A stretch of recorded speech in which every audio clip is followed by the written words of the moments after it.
नहीं हो पा रहा है, कोई ना कोई बीच में आ जा रहा है। लेकिन काम तो पूरा करके ही जाना होगा ना श्याम। पैसा लिए तो करना ही पड़ेगा ना। तूने काम कर, अब की तू ट्राई कर। सुन, भीड़ को चीरते हुए जा और रमपुरिया से चीर दे साली को। जो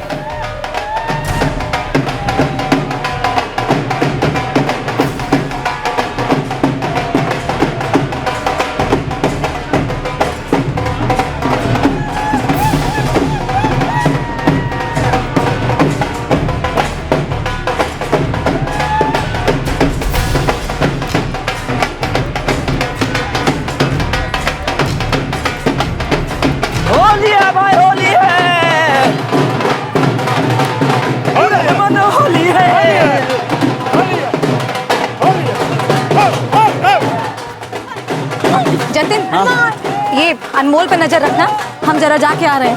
अरे गीता दीदी कहाँ चल दी? अरे वो पंकज को फोन लगाना है, सुबह से बात नहीं हुआ है। आते हैं, थोड़ा पेट्रोल डाल के। भंगवा के गिलास में उधर ही रख गया। आते हैं। बस हम यूं गए और यूं आए। जल्दी।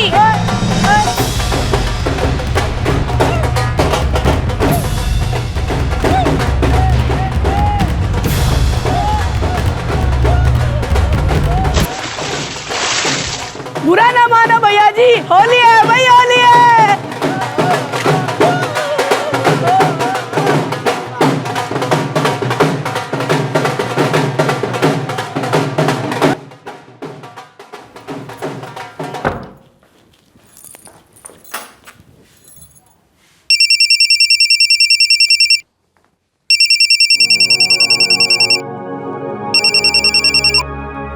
हाँ गीता बोलो। हैप्पी होली जी। तुमको भी हैप्पी होली। कहो सब ठीक ठाक?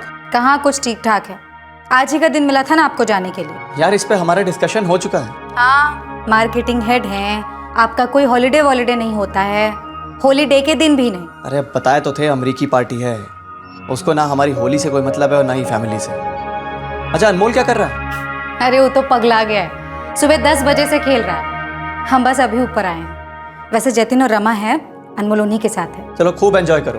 क्या एंजॉय करेंगे आपके बिना। वैसे वाराणसी कब पहुंचे? वो कल रात ही पहुंच गए थे। अच्छा सुनिए ना, जल्दी जल्दी से घर वापस आ जाइए ना, हम सब आपको बहुत मिस कर रहे हैं। हाँ हाँ आते हैं। अच्छा अभी फोन रखते हैं, मीटिंग का टाइम हो गया है। ठीक है, बाय।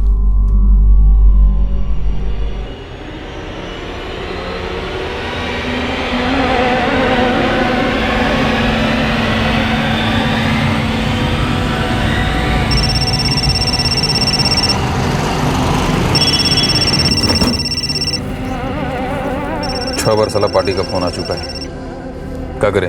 अब नहीं हो पाया तो नहीं हो पाया, अब कर जाने दे हम लोग, जो भी हुआ बता दो। हैप्पी होली सर जी। अरे हैप्पी होली का अचार डालें। तुम्हारे फोन का पागल की तरह से इंतजार कर रहे हैं हम। और फोन किसका आता है? हमारी घर वाली का। साला 1:30 बजने को यहाँ आया है और पूरी तरह से फेल कर गए हो तुम लोग। अरे सर जी, अब तकदीरें फेल कर गया तो इंसान क्या करे? हम तो फुल तैयारी के साथ गए थे, चेहरा पर रंग भी लगा लिए थे, लोगों के बीच में घुस भी गए थे। अब कई बार गीता जी पे फायर करने की कोशिश की, लेकिन कोई ना कोई सामने आ जा रहा था। अरे बहाने बनाना बंद करो। अरे साहब जी, बहाना नहीं बना रहे हम वही बता रहे जो हुआ है। हम तो स्टैंड बाई पे अपने साथ शरद को भी ले गए थे कि वो रामपुरिया से काम तमाम कर देगा। ये बेचारा गया भी, लेकिन फिर वही हुआ। साहब जी भीड़ बहुत ज्यादा था वहाँ। अरे तो वो तो तुम पहले से जानते थे ना कि लोग होंगे वहाँ, तो फिर सुपारी लेते वक्त काहे हाँ कह दिए थे? अरे अब हो गया तो हो गया, अब दोबारा ऐसा नहीं होगा, हम गारंटी देते हैं आपको। अरे गारंटी तुम्हारी 2 पैसे की नहीं है, और ये पहली बार नहीं हो रहा है, तीसरी बार फेल कर गए हो तुम लोग। जतिन आओ बैठो, गुजिया खा लो, तुम्हारी मनपसंद अदरक और तुलसी वाली चाय भी बनाए हैं। अरे वाह वाह वाह वाह। ओ अनमोल रतन के बच्चे, रखो मारो मोबाइल और जाओ नहा वहा लो, थोड़ा इंसान बनो। हाँ, ये शैतान कहाँ इंसान बनेगा? अरे बोल बोल के थक गए हैं, और ये रंग लगा हुआ गीला कपड़ा पहन के भूत की तरह बैठे हैं। चलो तो चलो नहाने, चलो चुप, पीट देंगे तुम तो, चलो।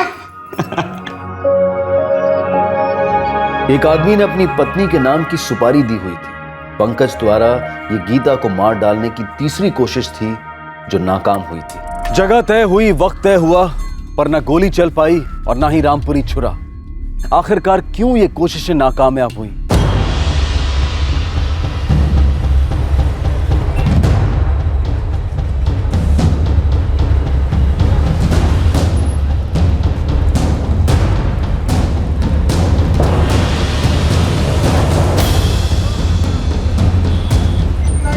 शरद, जैसे ही हम गोली दागें फुल स्पीड के साथ गाड़ी भगाना, उल्टा साइड से। ठीक है भाई, तुम घोड़ा दबाओ।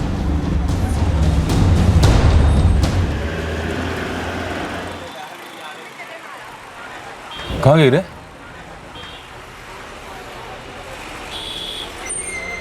शरद, शरद रिवर्स ले, जल्दी ले। अरे क्या कर रहा है? लेना पाछी। अरे कैसे ले? वो स्कूटर वाला साला गोंद लगा के लगता है जगह पे चिपक गया। क्या करें? ए भाई ये, अरे हटाओ ना यार, गाड़ी कहाँ से आ जाते ये? काहे अपना गला फाड़े हो भाई? आगे उतना जगह है, उधर से काहे नहीं जाते हो? भाई आगे नहीं जाना है, पीछे करना है गाड़ी। पीछे करना है?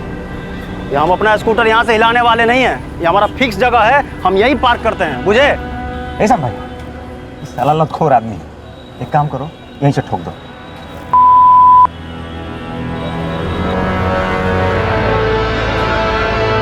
शरद, गाड़ी घुमा, यू टर्न मार।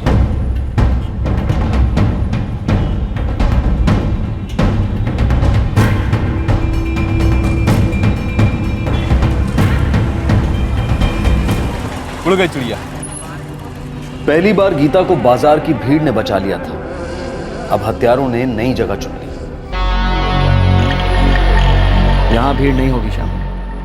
स्कूल से अनमोल को लेने के बाद वो दोनों गली में अकेले होंगे। इस बार काम हो जाना चाहिए। इस बार तुम चूक नहीं सकते, लेकिन खबरदार, हमारे बेटे पर कोई आंच ना आने पाए। श्याम, हम क्या बोल रहे हैं? यहाँ पर फायर नहीं करो। बोरा गए होगा साले, एक बार खाली जा चुका है हम लोगों का। वार हुआ ही कहाँ है? हाँ, बात मानो हमारी। यहाँ फायर करोगे तो शोर होगा, और शोर होगा तो साला खतरा होगा। एक काम करते हैं ना, रामपुरिये से काम तमाम कर देते हैं। काम का काम हो जाएगा, और ना ही शोर और ना ही खतरा। क्या समझे? बात तो ठीक कह रहे हो तुम। ठीक है, ठीक बा।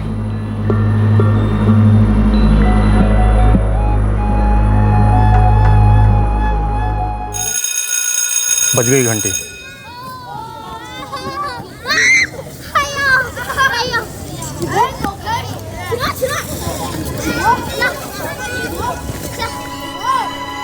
गियर में डाल दे शरद।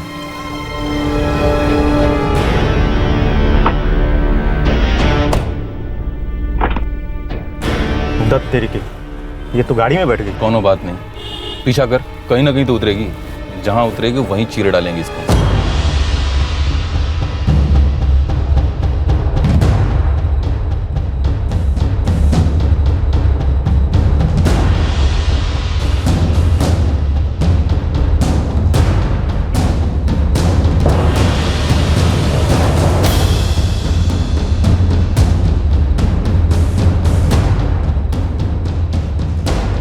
अरे ये कहाँ उतरेगी ये?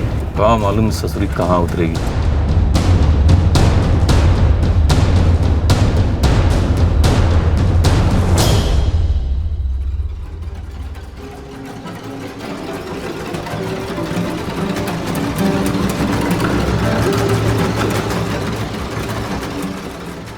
उतरे का? भांग खा लिया का रे? साला दिखता नहीं वॉचमैन खड़ा है वहां पे।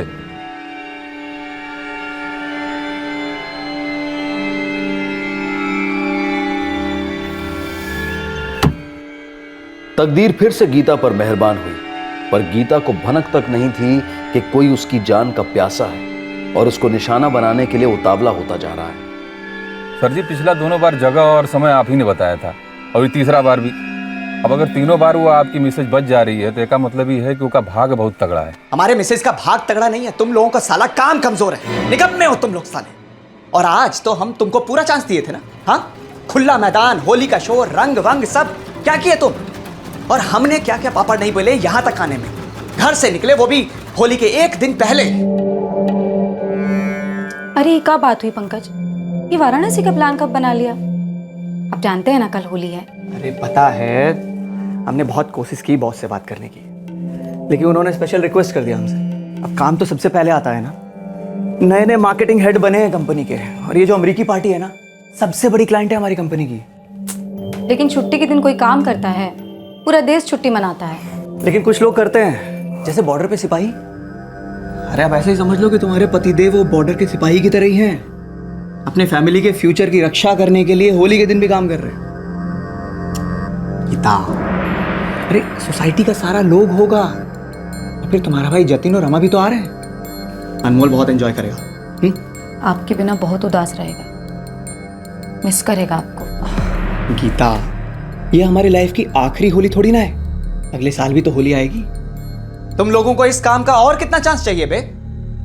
ये गीता की आखिरी होली होनी चाहिए थी। अरे सर जी, ये गीता जी की आखिरी ही होली थी, वो अब अगली होली नहीं देखेंगी, हमारा प्रॉमिस है। इस काम का अच्छा खासा पैसा हम तुमको पहले ही दे चुके हैं और हर बार तुम फेल कर गए हो। अब और एक दमड़ी नहीं मिलेगा तुम्हें, ये तुम सोच लो, और हमें तो फुल और फाइनल बता दो।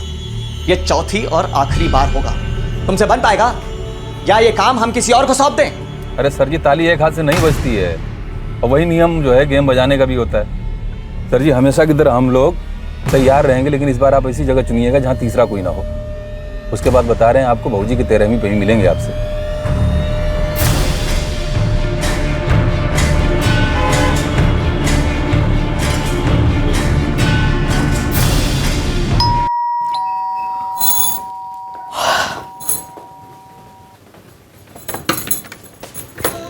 सो गई थी का? नहीं, आपके आने की जाप जप रहे थे। गुस्सा है हम आपसे। अरे श्रीमती जी, हम आपका गुस्सा ठीक करने का प्रोग्राम बनाकर लौटे हैं। नहीं सुनना है हमें कुछ, और वैसे भी आप वाराणसी से थक कर आए हैं। लीजिए, जाइए नहा धोकर खाना खा लीजिए और आराम कर लीजिए। सुनो, हम क्या सोच रहे हैं कि इस वीकेंड पर ना नालंदा चलते हैं। सुबह सुबह जाएंगे, दिन भर पिकनिक मना के रात को लौट आएंगे। तुम्हारे भैया जतिन और रमा भाभी को भी ले लो, वो दोनों भी साथ में रहेंगे तो मज़ा डबल हो जाएगा हमें लगता है। क्या कहती हैं श्रीमती जी, कैसा रहेगा? क्या बात है, आज आप बहुत अच्छे मूड में लग रहे हैं।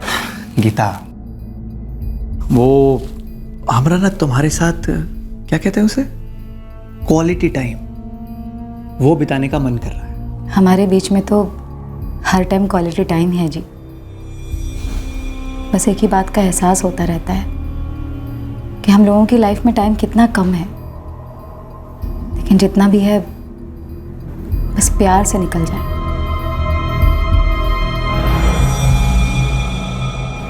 क्या बात है दीदी, ये जीजा जी का सुझाव था? हाँ हाँ जतिन, वो बहुत ही अच्छे मूड में है। हाँ, वो तो अच्छी बात है, लेकिन अचानक से इतने बदल कैसे गए? तो ठीक है ना जतिन, अच्छी बात है, हम तो बहुत ही खुश हैं। अच्छा, वैसे तुम लोग आ रहे हो ना नालंदा? हम एक बार बस रमा से पूछ लेते हैं, वैसे भी अगले सैटरडे हमारा ऑफ है। बढ़िया रहेगा, बहुत मजा आएगा। हमें लगता है कि हमें गीता दीदी के साथ जाना चाहिए, उन्हें अच्छा लगेगा ना? भाई मुझे अच्छा लग रहा है कि गीता और दामाद जी के बीच मामला सुलझ रहा है। जब बच्चा हो जाता है ना, तो शादी का पूरा मतलब ही बदल जाता है। एक दिन के लिए, 3 दिन के लिए क्यों नहीं? 3 दिन क्यों? क्योंकि 3 1 से बड़ा होता है, 1 से भले 3। अच्छा, हम कार से जाएंगे? हाँ कार से जाएंगे। हम कहाँ जाएंगे?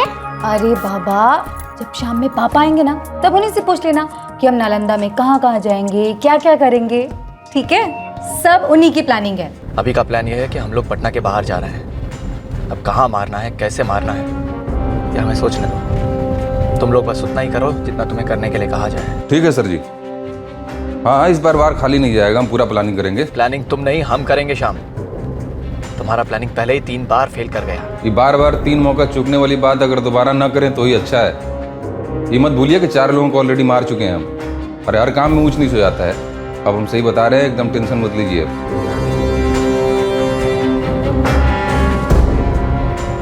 जिसके साथ 7 फेरे लिए थे, उसे मार डालने की 3 कोशिशें नाकामयाब होने के बाद पंकज अब चौथी कोशिश करने चला था। लेकिन इस रिश्ते का, इंसानियत का फेलियर कहां और क्यों हुआ था? 6 साल पहले अग्नि के सामने जिस पंकज ने गीता की रक्षा करने की कसम खाई थी, आज वो क्यों उसे जान से मार डालना चाह रहा था?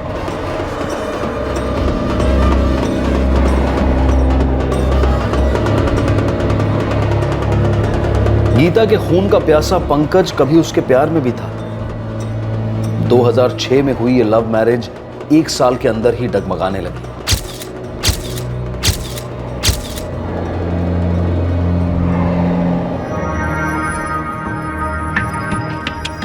कंग्रेचुलेशंस, गीता प्रेग्नेंट है।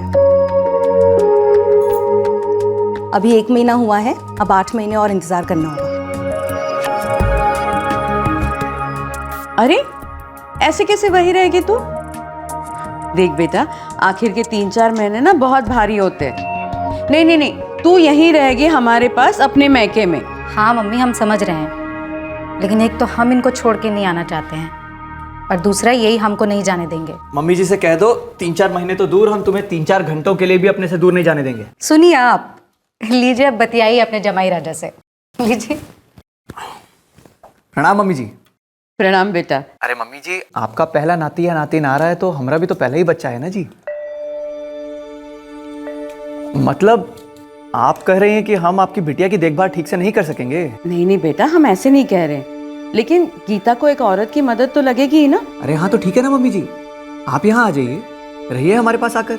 हाँ, लेकिन गीता के पापा तो हमें आने नहीं देंगे। अब पापा जी जो हैं वो अपनी पत्नी को अपने से दूर नहीं जाने देंगे, तो भला हम अपनी पत्नी को अपनी नजरों से दूर कैसे रहने दें?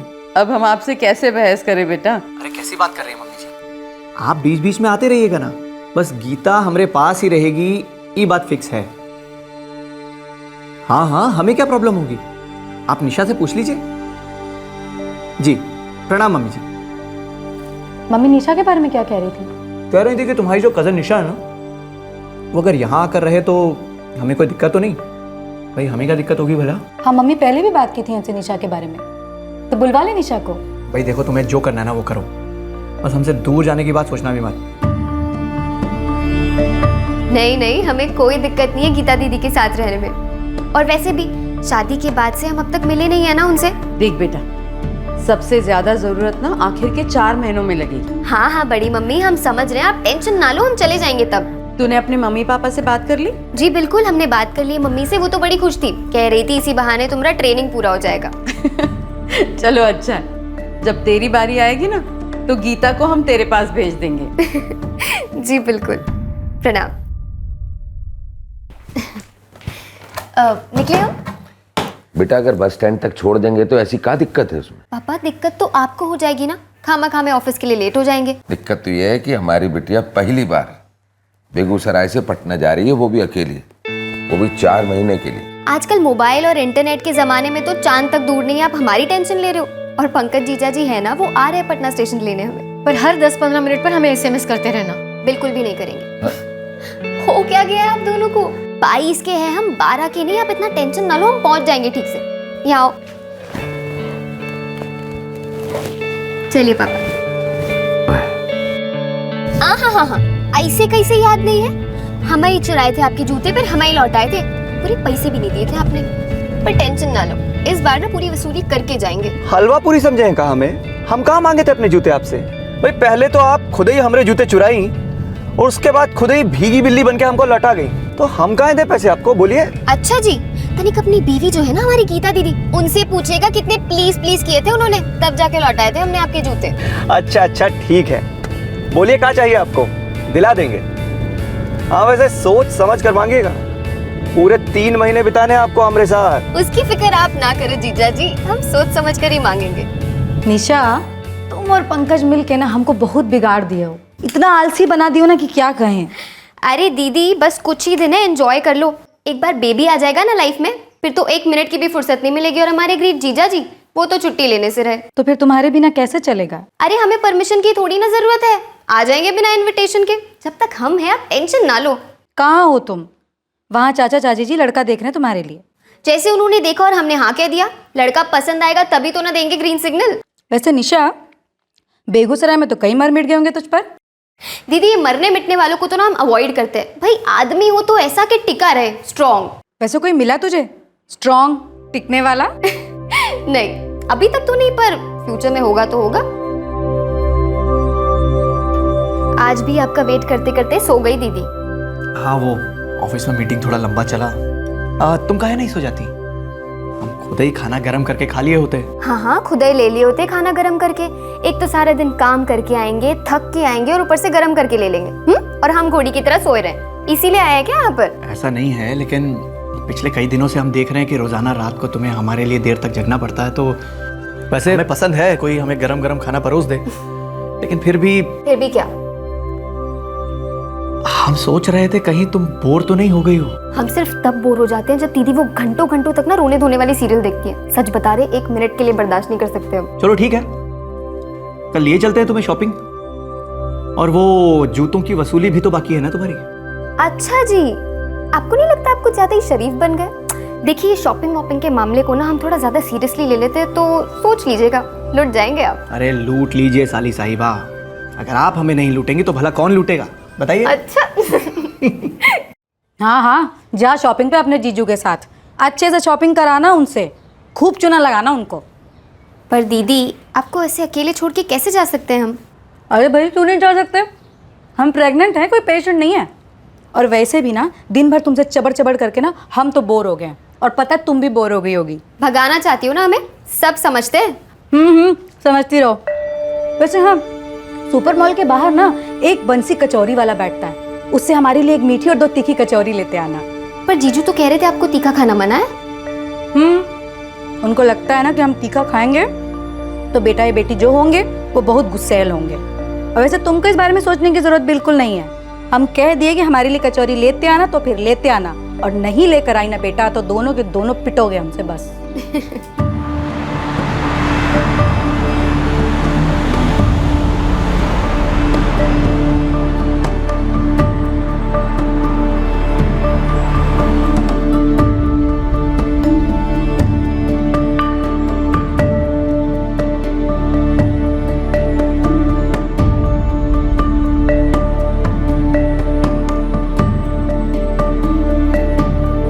ऐसे चबा रही है, लगता है मानसर को भी चबा जाएगी। जल्दी कुछ करो। ओके।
गीता दीदी वो आराम से सो रही।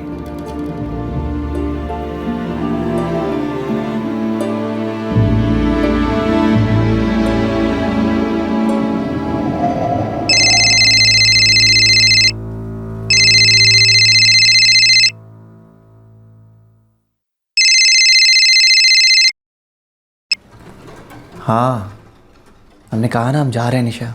3 बार ऑलरेडी फेल हो चुके हैं, आपको पक्का लगता है ये सही तरीका है? तो और कौन सा सही तरीका है निशा, बताओ ना, और कौन सा सही तरीका है?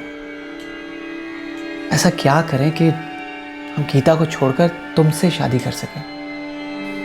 निशा, इस बार फेल नहीं होंगे हम, देखना तुम,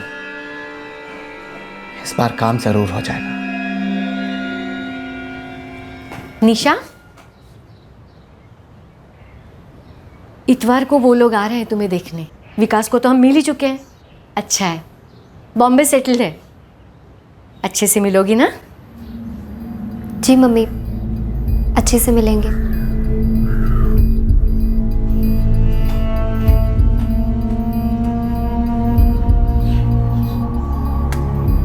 दरअसल गीता अपनी डिलीवरी के लिए हॉस्पिटल जाने से पहले ही ये भाप गई थी कि पंकज और निशा के बीच की नजदीकियां अवैध धागों में लिपटी थी, और ये धागे साफ साफ नजर आ रहे थे।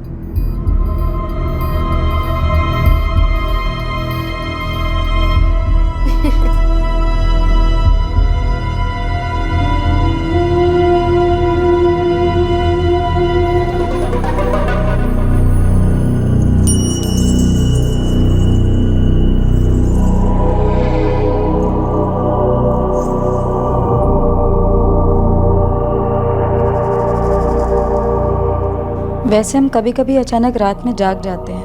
क्यों? आजकल अपने छोटू की कराटे प्रैक्टिस शुरू हो गई है क्या? नहीं, इसलिए जाग जाते हैं क्योंकि हमें आपकी आवाज़ें सुनाई देती हैं, और जब आँख खोलते हैं तब आप कमरे में नहीं होते हैं।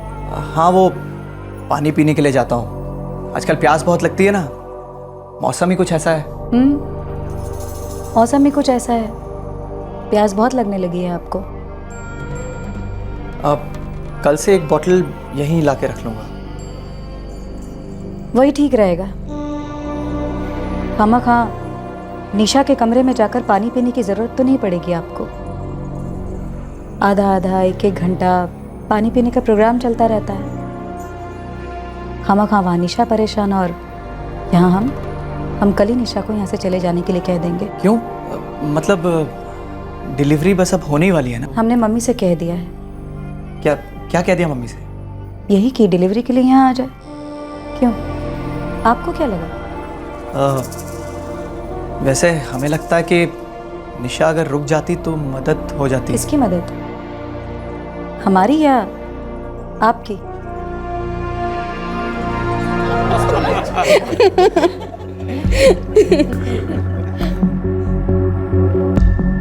पंकज, हमें लगता है हमें बेगूसराय वापस चले जाना चाहिए। गीता दीदी सब जान चुकी है। निशा, अगर तुम चली गई तो हमारा क्या होगा? तो फिर आप ही बताइए ना, हमारे रहने से क्या होगा? बताइए ना क्या होगा? ज़माना खामा मर्दों की फितरत को कुत्ते की दुम समझता है, पर ताली तो दोनों हाथों से बजती है ना, और थप्पड़ एक हाथ से। और उस थप्पड़ में सबसे ज्यादा दर्द होता है जिसमें हाथ नहीं उठता, लेकिन सामने वाला नजरों से गिर जाता है। फिर वो कोई भी हो, कोई गैर, कोई अपना, या अपनी बहन। सॉरी दीदी, हम बहुत शर्मिंदा है। नहीं निशा, शर्मिंदा नहीं हो तुम। अरे जिसे शर्म ही नहीं है वो शर्मिंदा कैसे हो सकता है? बेवफा कभी शर्मिंदा होते हैं भला? अरे उन्हें तो अफसोस रह जाता है कि अब तो चोरी पकड़ी गई, अब अफेयर कैसे होगा? नहीं होगा। बिल्कुल नहीं होगा निशा। और सबसे जरूरी बात तो ये है कि तुम इस घर में दोबारा नहीं दिखोगी। हम आज के बाद आपके सामने कभी नहीं आएंगे। और हमारे पीठ पीछे पंकज से मिलोगे? नहीं। हमारी नजर तुम दोनों पे रहेगी निशा। एक बात तो तुम समझ लेना कि हम कोई अबला टाइप की नारी नहीं है जो चुप रह जाएंगे, सब कुछ सह जाएंगे। इतना शोर मचाएंगे ना कि वो हर आईना चूर हो जाएगा जिसमें तुम अपनी आंख मिलाना चाहोगे। चलो अब दफा हो जाओ यहाँ से, निकलो यहाँ से।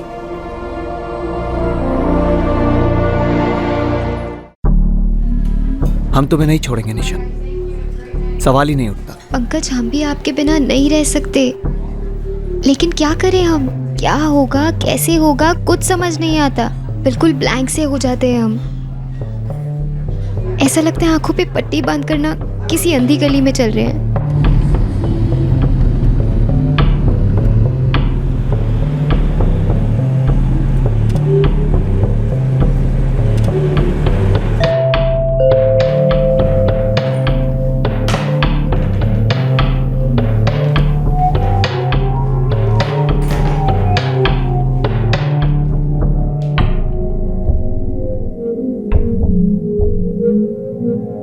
मम्मी, हम बड़े सराफत से समझाए थे उसको कि पंकज से दूर रहे, लेकिन वो तो मानो एकदम कब्जा ही कर ली है। और ये सब कुछ तो अब हमें बता रही है बेटा? अरे किस मुंह से बताते हैं आपको मम्मी?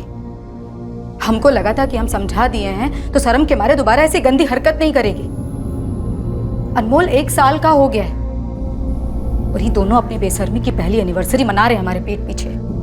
नहीं राज भाभी, हमें इसके बारे में कुछ भी नहीं मालूम है। तो मालूम करो मीना, तुम्हारी बेटी हमारी बेटी का घर तोड़ रही है और किसी भी सूरत में हम ये होने नहीं देंगे। हम भी ऐसा कभी नहीं चाहेंगे राज भाभी। कोई और नहीं मिला?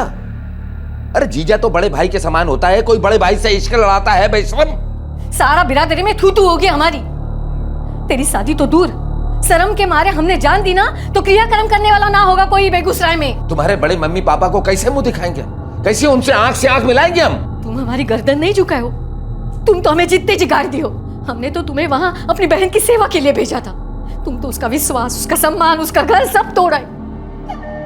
तो हम प्लान नहीं किए थे ना मम्मी, सेवा करने गए थे उनकी, पूरे दिल से की, लेकिन जो भी हुआ आपको नहीं मालूम कैसे उनसे प्यार हो गया और उनको हमसे। और पापा वो तो हमसे शादी। तुम जो हरकत की हो ना, तुम्हारी जैसी लड़कियां शादी नहीं करती, एक के बाद एक घर बर्बाद करती हैं, तोड़ती हैं। आज अपनी बहन का तोड़ी हो ना, कल किसी दूसरे का तोड़ोगी। हम तो सिर्फ प्यार किए, अभी हो गया। हमें नहीं पता कैसे कब, पर अब हो गया है तो जा नहीं रहा है। अरे कैसे नहीं जा रहे? हाँ जाएगा। तुम जो पंकज के लिए महसूस कर रही हो ना, वो जाएगा, क्योंकि वो प्यार हो ही नहीं सकता। उस भूत को ना हम सब मिलकर अंदर से बाहर कर देंगे। सर की कसम खा, आज के बाद पंकज का मुंह कभी नहीं देखोगे। कसम।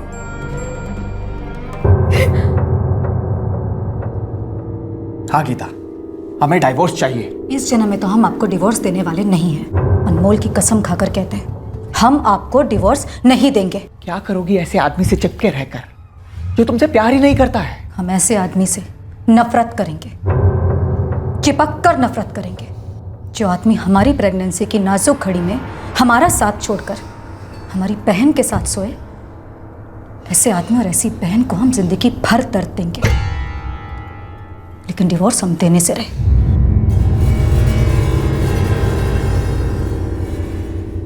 हम कल ही बेगूसराय जाके राकेश चाचा, चाची और निशा को साफ साफ बता देंगे, किसी ने हमारी बहन का घर तोड़ा तो हम एक एक को तोड़ देंगे, किसी को नहीं छोड़ेंगे, बताए दे रहे हैं। जतिन, गलती निशा की, जो हमारे चचेरे भाई राकेश की बेटियां है ना?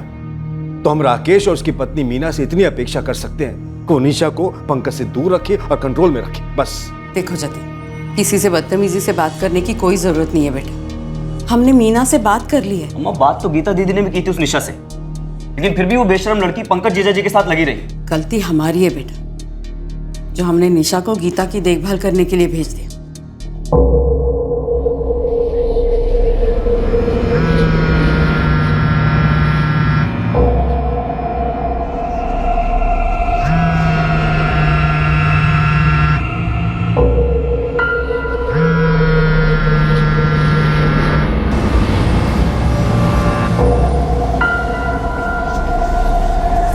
निशा, तुम किसी की बातों में ना आना, हमें ऐसे इग्नोर ना करो।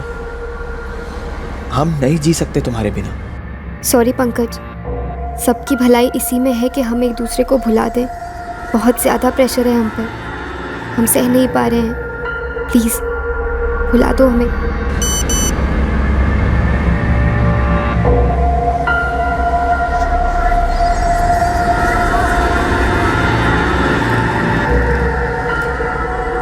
भुलाना तो हमसे ना हो पाएगा निशा, बस अब तुम तैयार हो जाओ। एक जिंदगी बर्बाद हो गई है और अब वो हमेशा के लिए दी एंड भी हो जाएगी। रेडी रहना।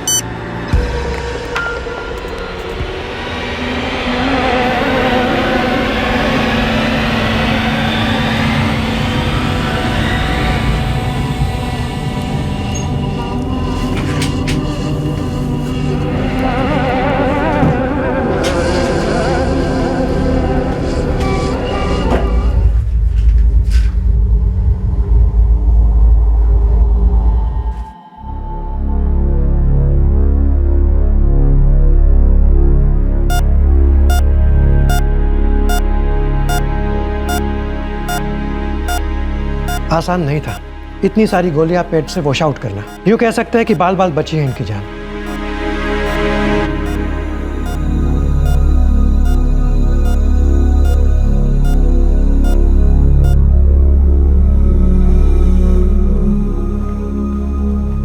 दीदी, अनमोल की चिंता मत करो और जीजा जी भी ठीक हो जाएंगे। और हमारा पंकज का रिश्ता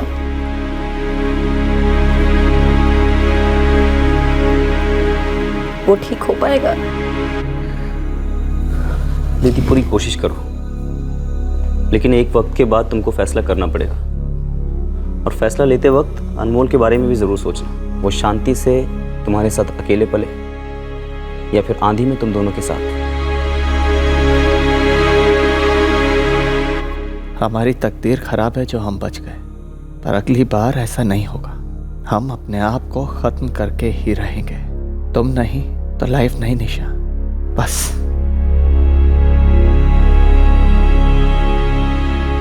पंकज के बिना हमारी जिंदगी का कोई मतलब नहीं है पापा। वो हमसे प्यार करते थे, लेकिन वो निशा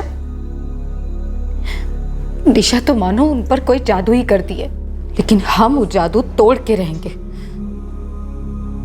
हम पंकज को अपना वापस बना के रहेंगे पापा, फिर चाहे जो भी हो। पंकज, हम भी तुमको उतना ही प्यार करते हैं जितना कि तुम, पूरे दिल से। लेकिन हमें हमारा प्यार सिर्फ गीता से नहीं बल्कि सारी दुनिया से छुपाए रखना होगा। क्या तुम इसका ख्याल रख पाओगे?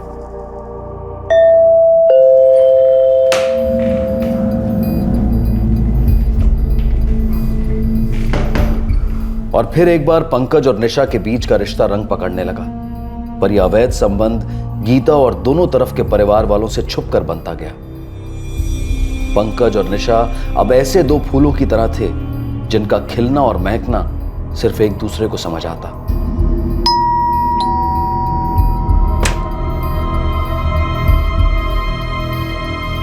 पंकज गीता को यह समझाने में सफल रहा कि उसने निशा के साथ रिश्ता पूरी तरह तोड़ दिया है। पापा हम नालंदा कहाँ से जाएंगे? हाँ बेटा, हम लोग नालंदा कार ड्राइव करके जाएंगे और वहाँ पे पिकनिक करेंगे और पिकनिक में बच्चों के साथ गेम खेलेंगे। यहां गीता एक तरफ यह समझ रही थी कि उसकी जिंदगी अब दोबारा पटरी पर आ गई थी, पर उसे इस बात का जरा भी अंदाजा नहीं था कि 3 बार उसकी जिंदगी पटरी से उतरते उतरते रह गई थी और अब चौथी बार क्या होने वाला था।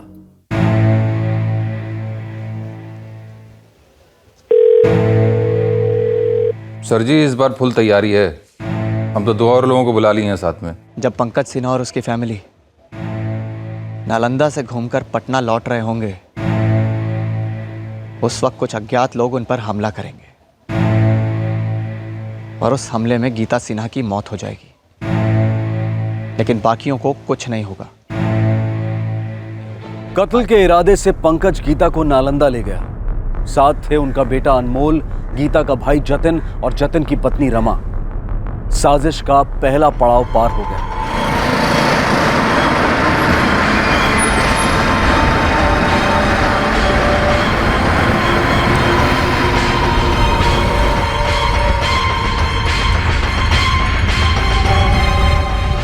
हम सुबह जल्दी घर से निकलेंगे बाय रोड, हमारी कार से। नालंदा से लौटते हुए हम लोग पहले ये NH31 लेंगे और उसके बाद NH30, और इन दोनों के बीच में यहाँ कहीं ये बाईपास आता है। जानते ही बाईपास को, यहाँ हमारा बचपन निकला है, लेकिन ये बाईपास तो शाम के बाद बिल्कुल सुनसान हो जाता है। जानते हैं, इसलिए हम नालंदा से थोड़ा लेट निकलेंगे कि यहाँ पहुँचते हुए अंधेरा हो जाए। जीजा जी, ब्रेक चाहिए हो तो बोल दो, हम चला लेंगे। अरे नहीं जतिन बाबू, हम ठीक हैं। ऐसे पहुँचते पहुँचते 11 तो बज ही जाएंगे। अरे तो दिक्कत क्या है, जब पहुँचना है पहुँच जाएंगे। वैसे आपको कोई जल्दी है क्या? अरे नहीं, काहे की जल्दी है। अरे लेकिन हमें तो जल्दी है ना जी। अनमोल का स्पोर्ट्स डे है कल और 6:30 बजे तक स्पोर्ट्स ग्राउंड पे भी पहुंचना है। वो तो नहीं मिस हो सकता है ना। अरे चिंता मत करो, कुछ हो मिस नहीं होगा। और 5 बार बता चुकी हो, याद है हमें। सब लोग अपनी अपनी जगह पे टाइम पे पहुंच जाएंगे। वो और 2 लड़कों के बारे में तुम बता रहे थे? दोनों एकदम मजे हुए खिलाड़ी हैं, भरोसेमंद। इस बार कोई चुप नहीं है। बस आपको ये करना है कि नालंदा से निकलने से पहले मुझे एक बार फ़ोन कर देंगे। उसके बाद किसी न किसी बहाने से लाके गाड़ी वहाँ रोकेंगे। ओके, बाद का सब हम संभालेंगे। वो तुम हम पे छोड़ दो।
सच कहते हैं गीता दीदी, बड़ा सुकून मिलता है जब ऐसे आपको और जीजा जी को एक साथ देखते हैं। 4 साल पहले तो कितना डर गए थे हम लोग। तुम लोग तो सिर्फ डर गए थे, परेशान थे। हमें तो लगा था कि जैसे अब बस मर ही जाएंगे। पहुंच गए तुम लोग? अरे कब का साहब जी, 2 घंटा से बैठ के यहाँ पुराना फिल्म का गाना सुन रहे हैं। हमें अभी वहाँ पहुँचने में कम से कम 45 मिनट का समय लगेगा। ठीक है, लेकिन जल्दी मत निकलिएगा, सूरज डूब जाने दीजिए, क्योंकि जितना अंधेरा रहेगा उतना बढ़िया रहेगा। ठीक है, हम निकलने से पहले तुम्हें फ़ोन कर देंगे। ठीक है। कल हमें कोई देखने आ रहे हैं?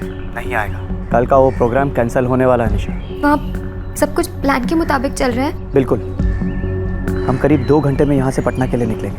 पंकज, हमारा दिल बहुत घबरा रहा है। बस एक दिन की बात और है निशा, कल के बाद सब कुछ इतना शांत हो जाएगा, इतना सुकून होगा तुम्हारी और हमारी जिंदगी में। तुम और हम सचमुच एक हो जाएंगे, आज़ाद हो जाएंगे अपनी मनमर्जी करने के लिए।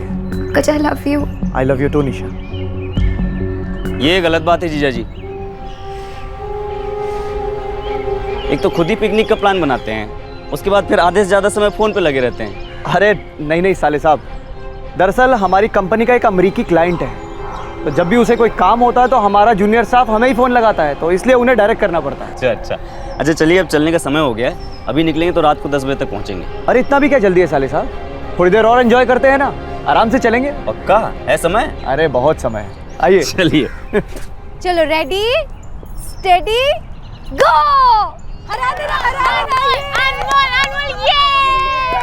अनमोल जीत गया, आपसे बाहर गए, अनमोल जीत गया।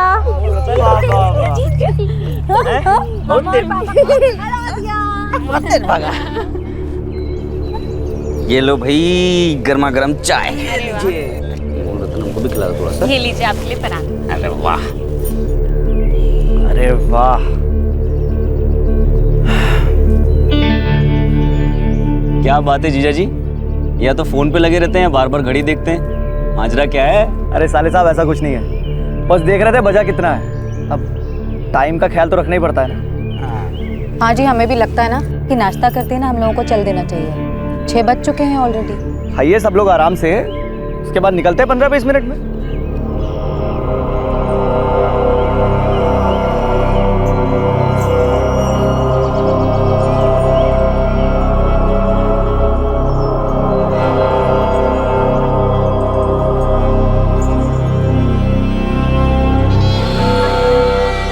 अरे पंकज कहाँ चले गए?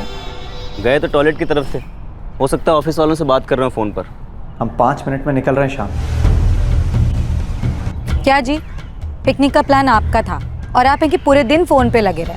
अरे ऐसा कुछ भी नहीं है, और वैसे सब लोगों ने एंजॉय तो किया ना, है ना बेटा? पापा हम वापस से आएंगे, बहुत मजा आया। आएंगे ना मम्मा?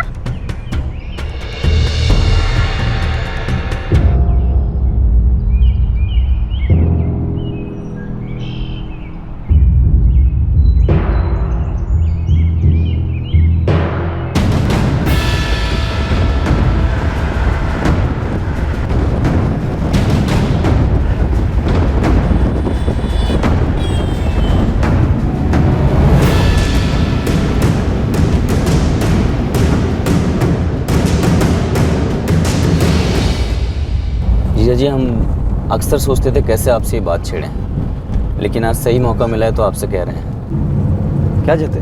यही कि आप और गीता दीदी एक बुरे दौर से गुजरे, पर कैसे आप एक होकर आगे बढ़े। बड़ा अच्छा लगता है आप दोनों का प्यार और हमारी बहन का ध्यान रखने के लिए। Thank you.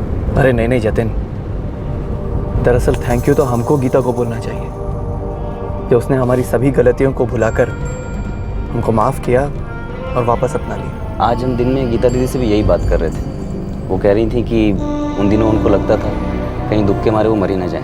जतिन, तुमसे सच कहें तो लगता हमको भी ऐसा ही था। रोज रोज थोड़ा थोड़ा घुट घुट कर मरने से कहीं अच्छा है कि एक ही बार आर्या पार हो जाए।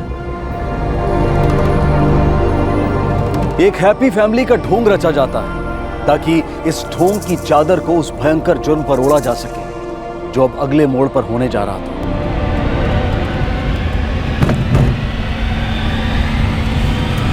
अरे अरे अरे जीजा जी, कौन सा टर्न ले लिया आपने?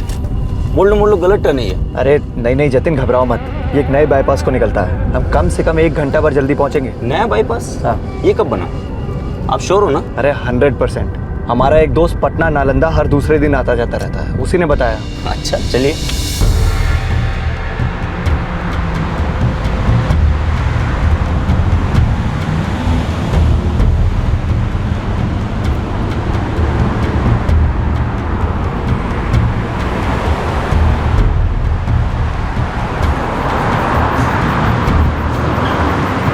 पार्टी आ गई है, तुम लोग तैयार हो ना? चूक नहीं होनी चाहिए। चल।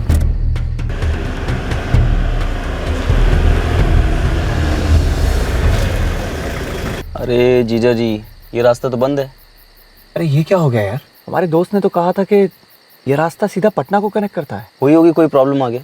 देखिए ना, साफ साफ बोर्ड लगा हुआ है, रास्ता बंद है। ऊपर से पत्थर लगा के ब्लॉक कर रखे हैं। क्या हुआ जी, कहाँ पहुँचे? कुछ नहीं दीदी, शायद खराब रास्ते पर आ गए। वो बाईपास लिया, अभी ये रोड ब्लॉक है यहाँ। कोई नहीं, हम लोग एक काम करते हैं, वापस NH31 पकड़ लेंगे। बस 10 ही मिनट लेट हुए हैं।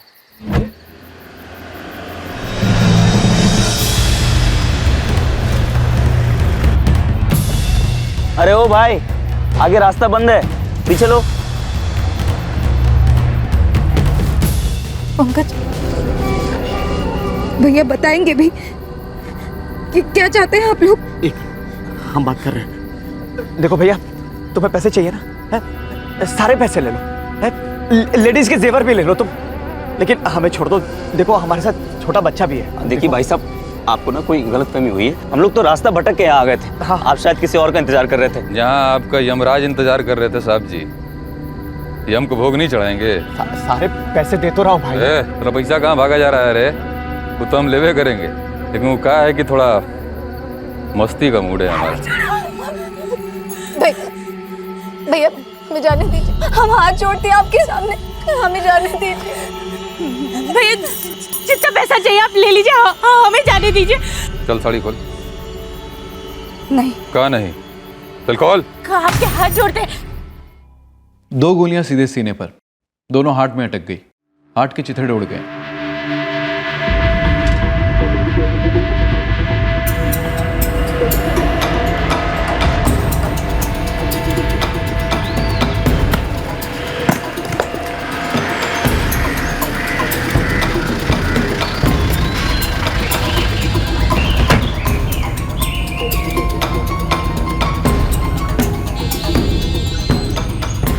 सर आगे रास्ता क्लियर है, हम 30 किलोमीटर जाके आए। वो डाकू लोग झूठ मूठ का रास्ता बंद किए। किसी ने कुछ देखा है, सुना? सर एक चाय का दुकान मिला है, उसके मालिक से बात हुआ, कह रहा था ट्रैफिक कम रहता है इस रास्ते पे, आगे कहीं कुछ बंद नहीं है। वो कुछ देखा सुना भी नहीं। गाड़ी याद है आपको? नहीं सर, काफ़ी अंधेरा था और हम सब इतना डर गए थे सर। उनमें से किसी का चेहरा याद है आपको? नहीं सर, सबका पूरा चेहरा ढका हुआ था। वो गाड़ी पहले से आपका पीछा करी थी क्या? नहीं लगता नहीं है सर, हम लोग पहले यहाँ आए, देखा रास्ता ब्लॉक था, रिवर्स लेने लगे तो पीछे से आके घुसा दिया। सर लगता है घात लगाकर बैठे थे कि कब कोई पार्टी आए इस तरफ, ये लोग आए और फंस गए। पंकज सिन्हा और उसकी फैमिली शॉर्टकट लेने के लिए रास्ता लिया होगा, वो फंस गए। इस नए हाईवे पर यह पहली घटना होगी सर, इसलिए रास्ता चुना होगा। राजन, अपने खबरियों से कहो कि इस इलाके में जितने भी गैंग हैं सबकी रिपोर्ट भेजे। क्या लोग थे ना? जी सर, गीता सिन्हा के भाई जतिन लाल ने यही कहा था कि 4 लोग थे। और सर पंकज सिन्हा से अभी तक बात नहीं हो पाई, और ना ही जतिन की पत्नी रमा से, और ना ही बच्चे से। मीडिया में खबर फैलने से पहले हमें इस केस को सोल्व करना होगा। इस केस को टॉप प्रायोरिटी में रखो। सर पंकज और रमा के स्टेटमेंट्स जतिन से पूरी तरह मैच कर गए। ऐसा लग रहा था कि ये वाकई में एक डाकुओं का अटैक था जिसमें गीता की हत्या हो गई थी। इस भयंकर नौटंकी का पहला अंक कामयाब हो गया था। नालंदा और पटना के एक खबरी को एक्टिवेट किया गया, सैकड़ों हिस्ट्री शीटर से भी पूछताछ हुई, पर पुलिस के हाथ एक भी ऐसा सुराग नहीं आ रहा था जो इस केस को कोई दिशा दे सके। गीता के माता पिता और भाई जतिन इस बात को लेकर बौखलाए हुए थे कि यह तकदीर का कैसा खेल था। एक पिकनिक एक खुशनुमा फैमिली में इतना दर्द और गम कैसे और क्यों ले आया। नौटंकी के दूसरे अंक के दूसरे पड़ाव में भी पंकज अपना किरदार बखूबी निभा रहा था। वो अपने बच्चे का दहशत भरा दर्द बखूबी संभाल रहा था, वो दर्द जो उसी ने बच्चे को दिया था। इस नौटंकी की कठपुतलियों को भी उनकी मजदूरी अदा की गई। इस ड्रामे के लीड कैरेक्टर्स के सामने अब रास्ता साफ हो चुका था। बस थोड़े दिन और उनको अपनी दर्द भरी एक्टिंग का प्रदर्शन देना था। उसके बाद उनके हिसाब से हैप्पी एंडिंग होने जा रही थी। इस केस में हत्या की प्लानिंग और मोडस ऑपरेंडी टॉप की रही और इसी वजह से पुलिस के हाथ एक भी सुराग नहीं लग रहा था। तो क्या ये एक परफेक्ट मर्डर का रेयरेस्ट ऑफ रेयर उदाहरण बनने जा रहा था, या फिर इस खूंखार नाटक का एक और अंक अभी बाकी था? सर हम जतिन लाल बोल रहे हैं, गीता सिन्हा के भाई। 2 हफ्ता हो गया सर, कुछ पता नहीं चला, कोई पकड़ा नहीं गया। जतिन, हम जी जान से लगे हुए हैं। जैसे ही कोई ब्रेक थ्रू मिलता है हम आपको इन्फॉर्म कर देंगे। ठीक है सर। राजन, बाईपास रोड पर जो मर्डर हुआ था उसकी क्या रिपोर्ट है? सर सच कहे तो अभी तक ब्लैंक है। हिस्ट्री शीटर्स ने एक भी ऐसी गैंग का नाम नहीं बताया जो उस वक्त वहां पर हुए होंगे। बहुत से डाकू देखे हमने इतने सालों में। ये डाकू की प्रथा हमसे भी पुरानी है, मगर ये डाकू। सर आपको लगता है कि वो डाकू नहीं थे? राजन, डाकू क्या करते हैं? डाकू बंदूक की नोक पर लोगों को लूटते हैं। पैसा, जेवर, कीमती चीजें जो भी उनके पास हो उसको लूट लेते हैं। लेकिन ये डाकू, इन डाकुओं ने लूटने से पहले 2 औरतों को रेप करने की सोची, और जब उसमें से एक मारी गई तो एक भी पैसा लूटे बिना, एक भी दमड़ी लिए बिना वहां से फरार हो। सर हो सकता है वो गीता सिन्हा की मौत के बाद डर गए हों। यही तो सोचने वाली बात है राजन। वो डाकू थे, उन लोगों के हाथों में बंदूकें थी, गाड़ी रोकने की हिम्मत थी। 2 औरतों को रेप करने के इरादे से जंगल में ले गए और उसमें से एक को गोली मार दी। ये सब करते हुए डर नहीं लगा उन्हें? सर हो सकता है गोली फायर होने के बाद डर गया हो। प्लान नहीं था, हो गया और उसके बाद भाग खड़े हुए। हो सकता है कोई नया गैंग हो। कितना इंतजार करवाएंगे विकास को? जवाब काहे नहीं दे रहे उसे? क्योंकि हमारे पास जवाब है ही नहीं मम्मी। पूरा कंफ्यूजन भरा पड़ा है दिमाग में। आप एक काम कीजिए, उसे कह दीजिए कि हमारा इंतजार ना करें। अरे 28 की हो गई हो, दुनिया देख चुकी हो, अब काहे का कंफ्यूजन? मम्मी, एक तो ना आप हर बारी हमारी उम्र को बीच में न लाया करो, और दूसरी बात, ये शादी का फैसला है, कोई स्कूटर वूटर खरीदने की बात नहीं है। बाकी तो हम देख चुके हैं कि गलत जोड़ियों का क्या नतीजा होता है।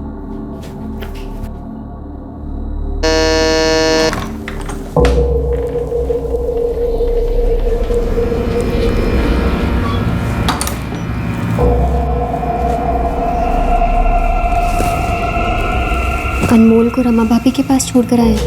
हाँ, एक अरसे से जिद कर रहा था तो छोड़ा उसे। अपने निशा थोड़ा नेचुरल भी लगेगा ना, जैसे धीरे धीरे हम नॉर्मल होते जा रहे हैं।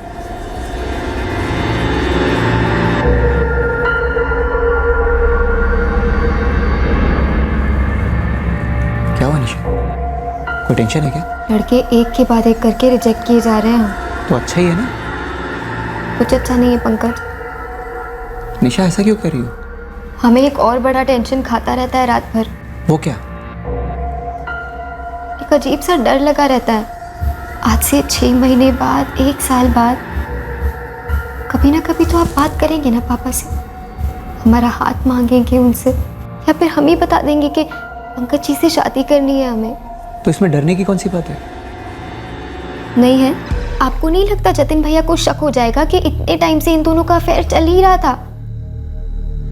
फिर 2 और 2 मिलाएंगे, कहेंगे कि गीता दीदी को डाकुओं ने नहीं बल्कि इन दोनों ने मारा है, और फिर हम दोनों फांसी लटकेंगे। नहीं निशा, नहीं, कोई फांसी नहीं लटकेगा, ऐसा कुछ नहीं होगा, सुना? और हमें तो लगता है कि ये जो कुछ भी हुआ है ना, तकदीर से एकदम सही हुआ है। हाँ, पहले 3 अटेम्प्ट में अगर गीता मारी जाती तब जरूर ये 2 और 2 4 हो जाता कि कोई कैसे ही किसी घरेलू औरत को मार सकता है। लेकिन ये जो चौथा अटेम्प्ट हुआ है एकदम स्मूथ गया है। डाकुओं का अटैक, मर्दों पर और बच्चे पर बंदूकें तनी हुई, औरतों को घसीट कर जंगल में ले गए, रेप का अटेम्प्ट, उसके बाद गोली मार दिए, एकदम फुल प्रूफ। तुम देखना निशा, ये 2-4 महीनों में तो पुलिस भी इस केस को बंद कर देगी। क्या आप कभी गीता दीदी के बारे में सोचते हैं? हाँ निशा, एक बात तो आती है दिमाग में बीच बीच में कि वो बेवकूफ औरत हमें डाइवोर्स काहे नहीं देती। कितने आराम से कट जाती सब लोगों की जिंदगी। चाहती तो खुद रख लेती अनमोल को पूरा, या हम रख लेते, या फिर जॉइंट कस्टडी, और पैसों का भी कोई प्रॉब्लम नहीं होने देते हम उसे, लेकिन हमें छोड़ देती, आजाद कर देती अपनी कैद से।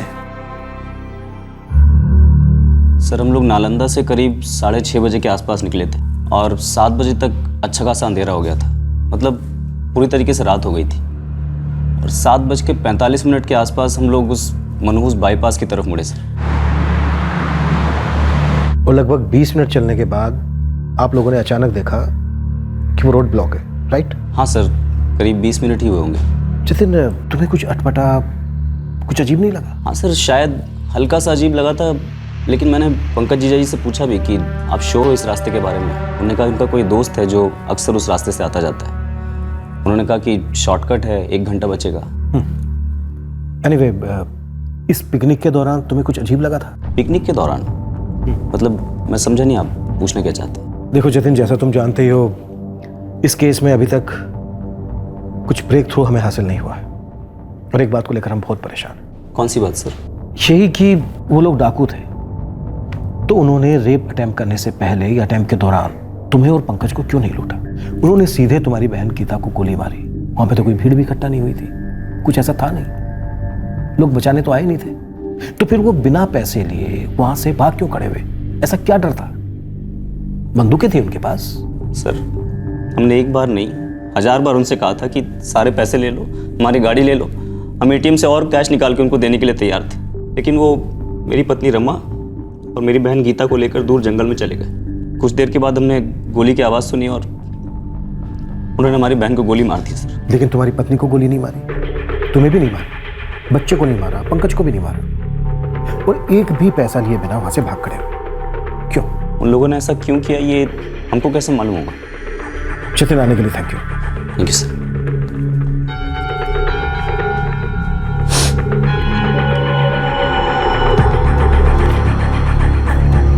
सर आप पूछ रहे थे कि पिकनिक के दौरान कुछ अटपटा लगा था, क्यों सर? यूं ही। सर आपको किसी के ऊपर कोई शक है क्या?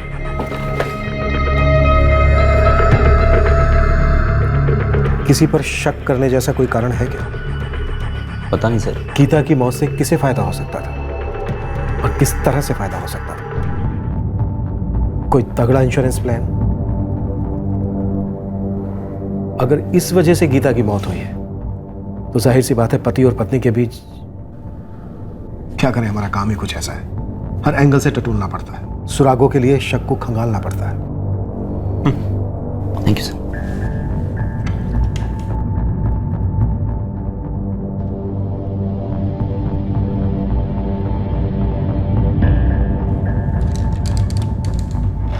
सर ये पटना से नालंदा एक दिन की पिकनिक का आइडिया दरअसल हमारे जीजा जी पंकज का था, और सबसे ज़्यादा जोश में भी वही थे। और सर एक बात थोड़ी अजीब लगी थी कि पूरी पिकनिक के दौरान करीब 85% टाइम जीजा जी अपने मोबाइल पर बिजी थे, और शायद थोड़े परेशान भी थे सर, बार बार अपनी घड़ी देख रहे थे। और जब मैंने उनसे कहा कि घर चलते हैं तो कहने लगे इतनी जल्दी क्या है, और काफ़ी टाइम बिताने के बाद हम लोग वहाँ से निकले।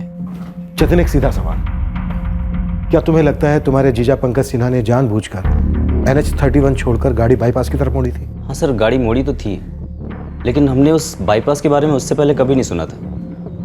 लेकिन उस वक्त हमको ऐसा कुछ अजीब सा नहीं लगा सर। एक ख्याली सवाल, हाइपोथेटिकल, अगर हम ये मान के चलें कि तुम्हारे जीजा पंकज सिन्हा ने साजिश करके तुम्हारी बहन गीता सिन्हा का कत्ल करवाया, तो इससे तुम्हारे जीजा को क्या फायदा हो सकता है? सर अगर ऐसा कुछ कराना होता तो 4 साल पहले कराते, 4 साल बाद क्यों? 4 साल पहले? जतिन, ऐसा क्या हुआ था 4 साल पहले? सर 4 साल पहले पंकज को डिवोर्स चाहिए था हमारी बहन से। 4 साल पहले डिवोर्स? अभी बच्चा है 5 साल का, यानी कि जब बच्चा 1 साल का था तब पंकज को गीता से डिवोर्स चाहिए था, राइट? जी सर। कोई लड़की इन्वॉल्व थी? हमारी चचेरी बहन निशा, जो डिलीवरी के वक्त गीता दीदी की मदद के लिए उनके घर पर रह रही थी, और ये पंकज उससे शादीवादी के पागलपन में फंस गया था। जतिन, ये जो निशा है, इसे भी पागलपन हुआ था? जी सर, बल्कि पंकज ने एक बार सुसाइड अटेम्प्ट भी किया था, लेकिन सर वो बात वहीं पर ख़त्म हो गई। ये अफेयर का वायरस है जतिन, इतनी आसानी से नहीं जाता, सालों तक पीछा करता है।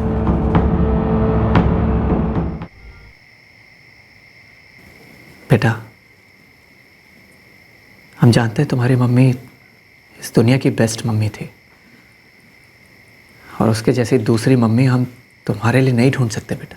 हमें दूसरी मम्मी नहीं चाहिए, हमारी मम्मी बेस्ट थी।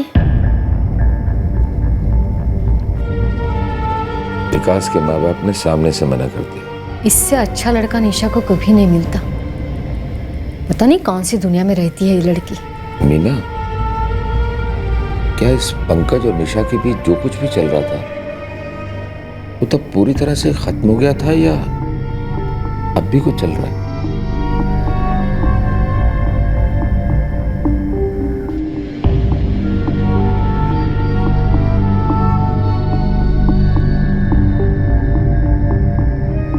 पंकज इतना गिर सकते हैं क्या? पता नहीं अम्मा, लेकिन जब हम उस दिन के बारे में सोचते हैं तो एक एक बात जुड़ती है, एक एक बात कोई साजिश मालूम होती है। पहले से प्लान मतलब आपका अपनी पत्नी गीता, बेटा अनमोल, साला जतिन और उसकी पत्नी रमा के साथ पिकनिक पर जाने का प्लान पहले से प्लान था? जी बिल्कुल। पटना से नालंदा 2 फैमिलीज अगर जाएंगी तो प्लानिंग नहीं होगी क्या? सुना है आप ऑफिस के काम में बहुत बिजी रहते हैं, और अगर आप ऑफिस में ना भी हो तो आपका काम नॉन स्टॉप चलता रहता है। इंस्पेक्टर साहब, हम हमारी कंपनी के मार्केटिंग हेड हैं, काम का कोई टाइमिंग नहीं होता। अच्छा, मार्केटिंग हेड साहब, कत्ल के दिन, हमारा मतलब है कि प्लान्ड पिकनिक के दिन भी आप भयंकर बिजी थे। आपके ऑफिस से आपको लगातार एक के बाद एक कॉल्स आ रहे थे। देखिए, उस दिन हुआ जो कुछ भी हुआ उसको लेकर सबके स्टेटमेंट है हमारे पास, और सबने एक ही बात पर जोर दिया है कि उस दिन आप पिकनिक पर होते हुए भी पिकनिक में नहीं थे। जी, वो हम बिजी थे उस दिन, अपने जूनियर्स को फोन पर ही डायरेक्ट कर रहे थे।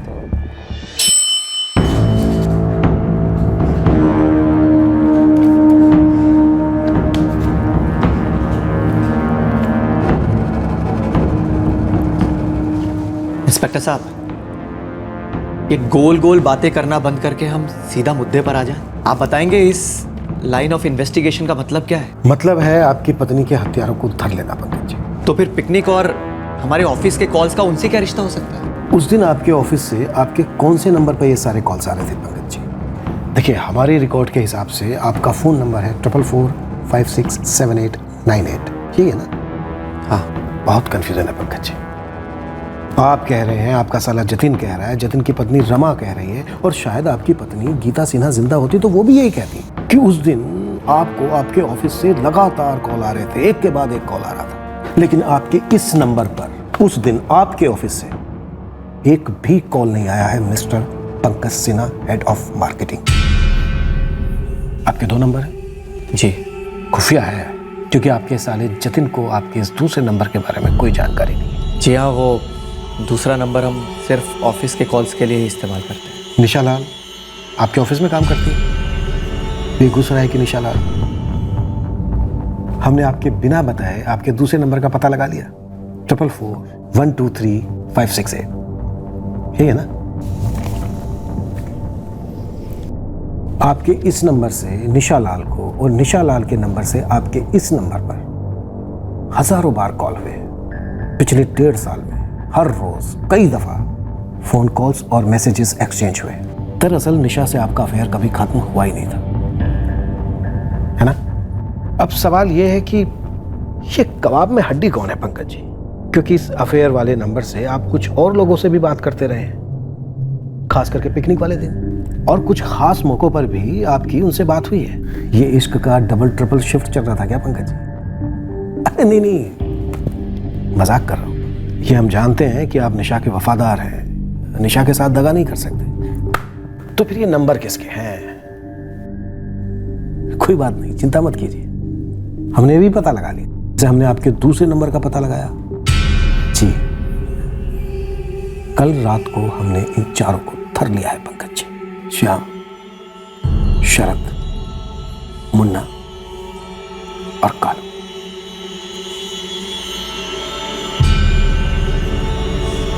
हाँ, हमें उन चारों की थोड़ी मरम्मत करनी पड़ी, तब जाके उन्होंने वो खोला। लेकिन हमें एक एक दिन, एक एक घंटा, एक एक मिनट, एक एक सेकंड का हिसाब दिया उन्होंने कि उन्होंने अब तक क्या क्या किया है। श्याम ने हमें सारी बात डिटेल्स में बताई पंकज जी, कि कैसे उसके 3 बार खाली गए और चौथी बार में वो आपकी पत्नी को मार पाया, और कैसे आपने अपनी पत्नी की सुपारी के लिए 4 लाख रुपए दिए 30 मार्च को अपनी खुद की पत्नी, अपने बेटे अनमोल की मां गीता की हत्या के लिए। बेगूसराय पुलिस आपकी माशुका को बस किसी भी क्षण हिरासत में लेने ही वाली है।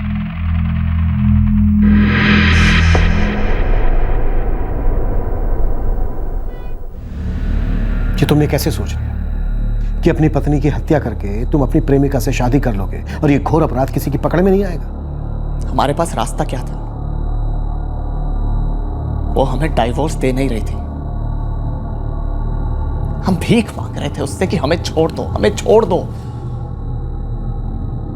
लेकिन 4 सालों तक वो टस से मस नहीं हुई। वाह, अफेयर भी आप करें, अपनी पत्नी को रास्ता भी आप दें। वो जो हमें रास्ता दे रही थी हमें नामंजूर था इंस्पेक्टर साहब। हमें प्यार हो गया था निशा से।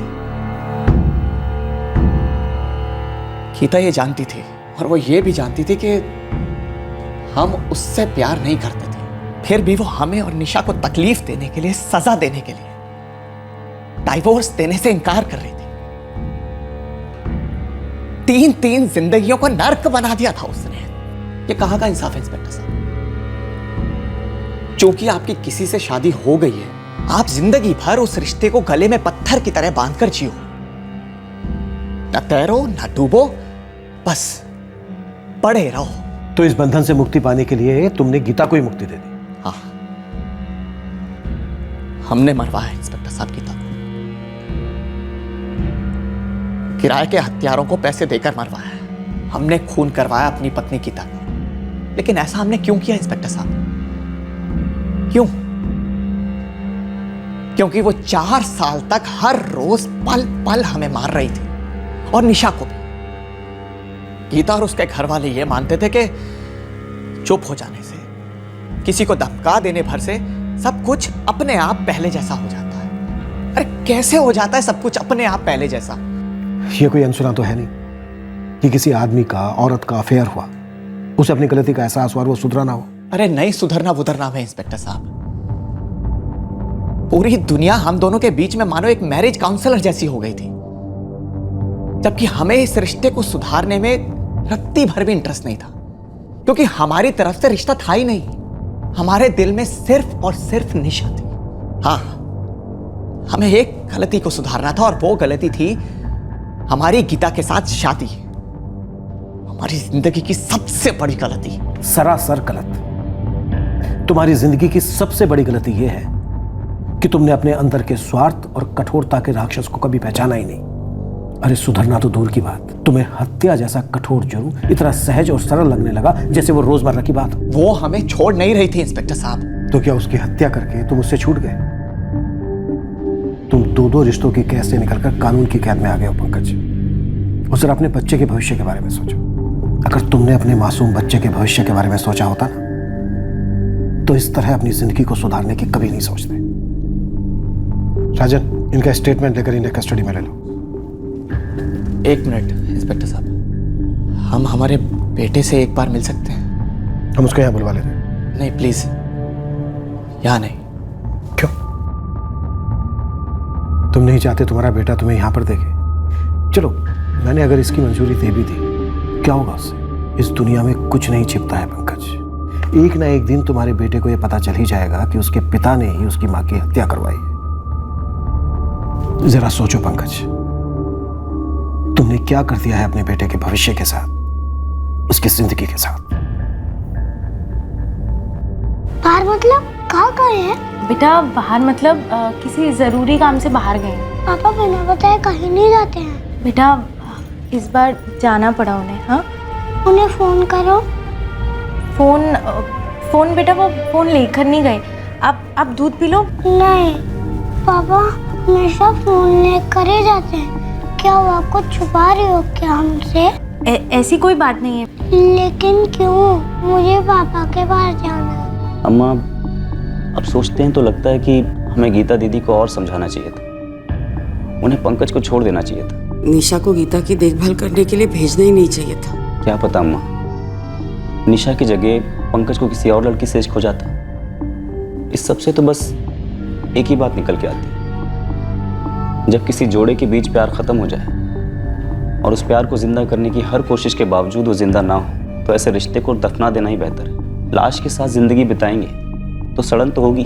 दोनों के दोनों जवान थे, पूरी की पूरी जिंदगी पड़ी थी उनके सामने। कुछ दिनों में पुराने घाव भर जाते और नए सिरे से नई जिंदगी शुरू होती। कम से कम उन तीनों की जिंदगियां तो बर्बाद नहीं होती।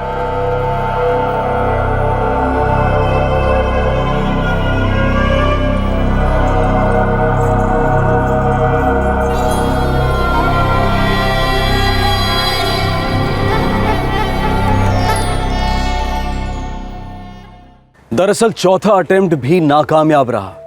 हाँ, ये बड़े दुर्भाग्य की बात है कि गीता की निर्दयी हत्या हो गई, पर हत्या की नींव पर एक रिश्ते की इमारत बांधने का ख्याल अपने आप में नाकामयाब साबित हुआ। ऐसे रिश्ते में टिके रहने का मतलब ही क्या बनता है, जहां अगला घुटन के मारे मर रहा है और सामने वाले को मार डालने का षड्यंत्र रच रहा है। ऐसी शादी से चिपके रहने का क्या मतलब, जब दोनों को उस रिश्ते में से ना तो खुशी मिल रही है और ना ही उस रिश्ते का कोई भविष्य नजर आ रहा है। अगर हम नैतिकता और भावुकता के परे जाकर सोचें तो इंसान का मानव अधिकार सबसे ज्यादा मायने रखता है। पंकज और निशा ने जो किया वो भला बुरा, सुंदर कुरूप, सही गलत जैसा भी था, लेकिन उन दोनों को अपनी जिंदगी एक दूसरे के साथ जीने का अधिकार था। हम किसी भी सूरत में पंकज और निशा के प्रति सहानुभूति प्रकट नहीं कर रहे हैं और ना ही उनके फैसलों की हिमायत कर रहे हैं। हमारे लिए इस केस में सबसे बड़ा मानव अधिकार का उल्लंघन गीता का हुआ, क्योंकि उससे उसकी जिंदगी छीन ली गई। पति की बेवफाई और एक बहन द्वारा पीठ में छुरा सहन करना आसान नहीं था गीता के लिए, लेकिन अगर ध्यान से देखें तो इस केस में एक बात बहुत ही मजबूती से उभर कर सामने आती है, और वो ये है कि गीता को हिम्मत करके अपनी जिंदगी पर गिरे इस भावनाओं के कहर को पहचान लेना चाहिए था। उसके सामने उसकी अपने बच्चे की जिंदगी थी, लेकिन एक टूटी शादी को, एक झूठ को जीने का क्या मतलब था। बुरा इस बात का भी लगता है कि 3 नाकामयाब मर्डर अटेम्प्ट्स के दौरान काश एक बार तो गीता को इशारा मिलता, हिंट मिलती कि कोई उसके खून का प्यासा हो चुका है, तो शायद बात यहां तक ना आ पहुंचती। पंकज, निशा और चारों अपराधियों को आईपीसी की धारा 302 के तहत हत्या के लिए और धारा 120B के तहत क्रिमिनल कॉन्स्पिरेसी के लिए बुक किया गया है। मुकदमा शुरू हुआ और कुछ साल पहले पटना हाई कोर्ट ने पंकज, निशा और चारों किराए के हत्यारों को उम्र कैद की सजा सुनाई। अब मैं अनूप सोनी आपसे विदा लेता हूं। फिर मुलाकात होगी क्राइम पेट्रोल सतर्क में शुक्रवार रात 10:30 बजे। तब तक सुरक्षित रहें और देखते रहें क्राइम पेट्रोल सतर्क। सबक एक को सीख हम सबको। जय। इस तरह के और भी एपिसोड देखने के लिए हमारे चैनल को सब्सक्राइब करें और बेल आइकन दबाना ना भूलें।